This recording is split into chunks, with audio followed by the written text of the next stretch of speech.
રાજકોટના જંગલેશ્વર વિસ્તારમાં મહાનગરપાલિકા અને પોલીસની સંયુક્ત કાર્યવાહી હેઠળ મેગા ડિમોલિશન કરવામાં આવ્યું। હિસ્ટ્રી શીટરો સાથે જોડાયેલા ગેરકાયદેસર બાંધકામોને નિશાન બનાવાયા। નમસ્કાર, હું છું ચંદ્રિકા પુત્રી નિરાલી।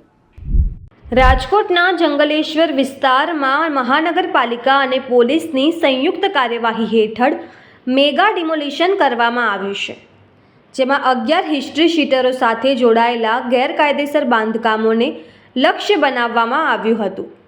આ કાર્યવાહીમાં તેમના કુલ 8 આલિશાન મકાનો, 97 ઓરડીઓ, 3 દુકાનો અને લગભગ 3000 સ્ક્વેર ફૂટનો એક વંડો તોડી પાડવામાં આવ્યો છે।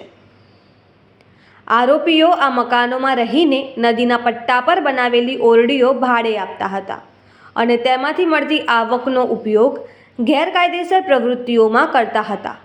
આ ડિમોલેશનથી ગુનેગારોની ગુનાખોરી પર અંકુશ મળશે, તેમજ નદી કિનારે થતી ગેરકાયદેસર પ્રવૃત્તિઓને અટકાવવામાં મદદ મળશે, જેનાથી વિસ્તારમાં કાયદો અને વ્યવસ્થા મજબૂત બનશે। જંગલેશ્વર વિસ્તારમાં ડિમોલિશનનો આજે બીજો દિવસ છે। એમાં જંગલેશ્વર વિસ્તારમાં જે ડિમોલિશનની કાર્યવાહી હાથ ધરવામાં આવેલ છે એમાં ઘણા બધા ગુનેગારોના મકાનો પણ હતા। એ ગુનેગારોના મકાનો અને ઓરડીઓ પણ તોડી પાડવામાં આવેલ છે।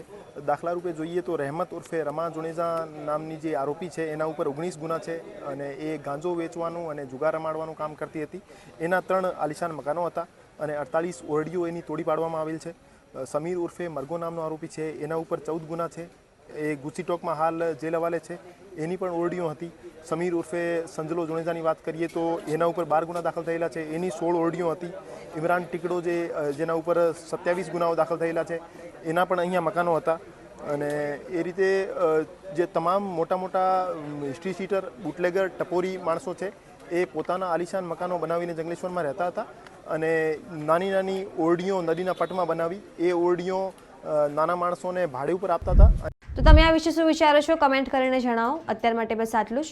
સમાચારને લગતી વધુ અપડેટ્સ માટે અમારી વેબસાઇટ www.gujaratplus.in પર પણ માહિતી મેળવી શકો છો।